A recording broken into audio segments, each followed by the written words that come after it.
Did you know? They are worth billions and billions of dollars, but these mega-wealthy tycoons are near unrecognizable in public. As of 2021, there are reportedly 2,755 billionaires on Earth with an estimated total net worth of $13.1 trillion. Of this amount, the top 10 wealthiest people in the world account for $1,153 billion, or roughly 8.8%, which is impressive when you consider that they represent around 0.36% of billionaires. In this video, we're gonna tell you about 10 richest people you've never heard of. The video is going to be amazing, so make sure you stick till the end. Before starting the video, be sure to smash that like button and subscribe to never miss out on any of our videos. Number 10. Jim Clark. Clark Energy was established by Jim Clark in 1989, and over the last 30 years, it has grown to become a multinational specialist in the sale, engineering, installation, and maintenance of power plants that use gas engines. When the company first launched, it was based in Aintree and provided spare parts to users of marine, industrial, and locomotive diesel engines. In 1992, new purpose-built premises were purchased at Unity Grove, Knowsley Business Park. In February 2017, Clark Energy was acquired by the Kohler Company of Wisconsin, but the company retained its senior management team, with Mr. Clark still listed as the company director. Mr. Clark has featured on a number of regional rich lists down the years and was included in the Sunday Times Green Rich list in 2009. In 2018, it was estimated his fortune was worth somewhere in the region of £140 million, according to insider media. Number 9. Terry Edgell, Dilwyn Howells, and Nigel Williams. Timber company Premier Forest Products was founded in 1993 by partners Terry Edgell, Nigel Williams, and Dilwyn Howells. The company initially operated from Terry's house in Cumbrian before moving to a number of new sites and settling in Alexandra Dock, Newport. The business headquarters still stand there today. The company's turnover in the first year was reported at $1.7 million. The business reported profits of £9.3 million and a turnover of £126.1 million in 2017-2018. The timber supplier sells panels, softwoods, hardwood, and fencing, sourcing materials from as far away as China and Brazil, as well as from its homegrown plantation. Premier was purchased a series of other timber businesses since, including Jeffrey Walker Goldberg and Curnow Timber. Number 8. Larry Ellison. After dropping out of the University of Chicago in 1966, Larry Ellison moved to California and worked as a computer programmer for several companies over the years. First in 1973, he was an employee of the electronics company Ampex, where he met future partners Ed Oates and Bob Miner. 3 years later, Ellison joined Precision Instruments, serving as the company's vice president of research and development. By 1977, Ellison had founded Software Development Laboratories, SDL, alongside Oates and Miner, which 2 years later released Oracle, the first commercial relational database program to utilize structured query language.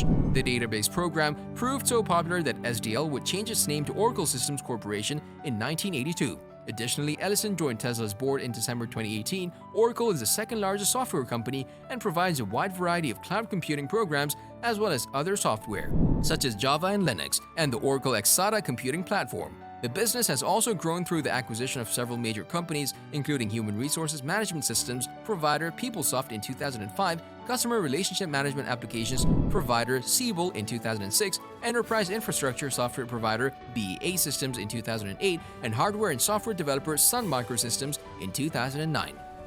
Number 7. Tony Brown and Family. Tony Brown is the son of Bisley Office Equipment founder Freddie Brown and the company's current chairman. He joined the Newport-based business in 1960 and took ownership in 1970 after his father retired, successfully steering Bisley through the recessions of the 70s and 80s. The company makes office storage products such as filing cabinets and made £4.5 million on turnover of £85.1 million in 2017-2018. Number 6. Lord Granchester. Lord John Granchester is the grandson of John Moores, the founder of the Liverpool-based Littlewoods football pools and retail empire. His mother, Lady Granchester, Betty Swenson Taylor, died in 2019, aged 93. The eldest daughter of the late Sir John Moores, she was a prime mover in the development of the Littlewoods empire and the woman who sold Everton to Peter Johnson in 1994. In 1999, Lady Granchester was listed by the Independent newspaper as the wealthiest woman in the United Kingdom. Lord Granchester is a former director of Littlewoods, and according to the Business Desk, he and the rest of the Moores family are believed to be worth £1.206 billion. Number 5. Raj Agarwal. Raj Agarwal performs many roles. Mr. Agarwal studied at Cardiff University before eventually buying his own small pharmacy on City Road and growing a chain. The public health expert is also India's honorary and last year becomes the first Indian-born recipient of the position of honorary lieutenant commander in the Royal Navy. He holds investments in cosmetic retailer Essential, run by his son Rakesh, and operates Cardiff's Clarence Salon, and their net worth is £26 million. Number 4. Alan Murphy. Toilet roll tycoon Alan Murphy made his fortune with a company that turned recycled tissue into loo roll. Bootle-born Mr. Murphy started his career at Pergamon Press. Before he decided to start his own business, he launched, grew, and sold a chain of hair salons and the Champion discount supermarket chain. In 1983, he founded AM Paper Converters in Skelmersdale to focus on turning recycled tissue into toilet paper.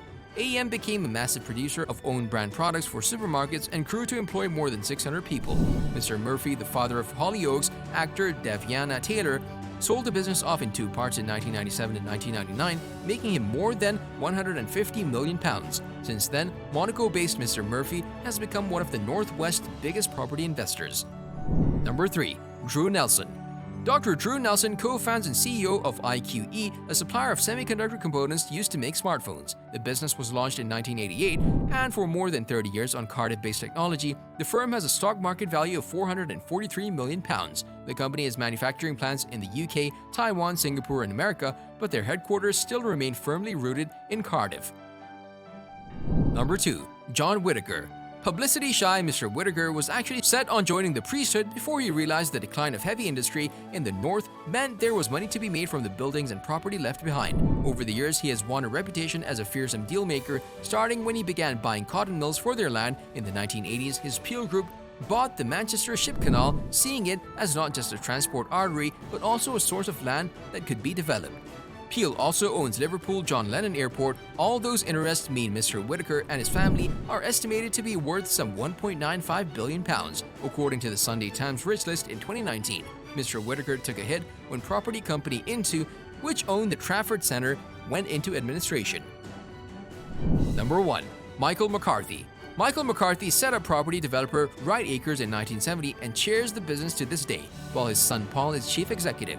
The company is continuing to work as the exclusive developer of Cardiff Central Square, with more office space and apartments completed in recent years. BBC Cymru Wills is currently in the process of relocating its headquarters to the site directly outside Cardiff Central train station. Michael McCarthy has a total net worth of $13.2 billion. He also owned and operated a number of hotels, including buying and extending the Royal Ivy Bush Hotel in Carmarthen, building the Strady Park Hotel in Laneley, the Inn on the Avenue in Cardiff, now Merker North, and Holland House Hotels in Cardiff and Bristol. He also invested in a number of other successful businesses in Wales, including the famous Double Diamond Club in Caerphilly. His passion, though, was building offices, many of which he named after members of his family.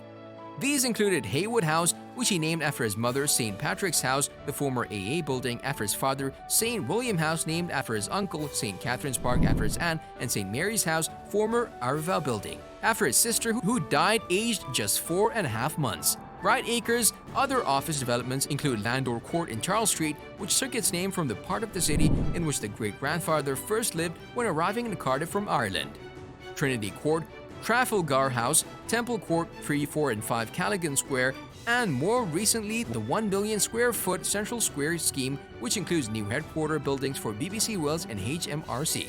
What's your opinion about these black billionaires? Let us know your opinion in the comment section below. This was all for today. Hope you liked the video. Don't forget to subscribe to our YouTube channel. Stay safe, and we'll be back soon with another video.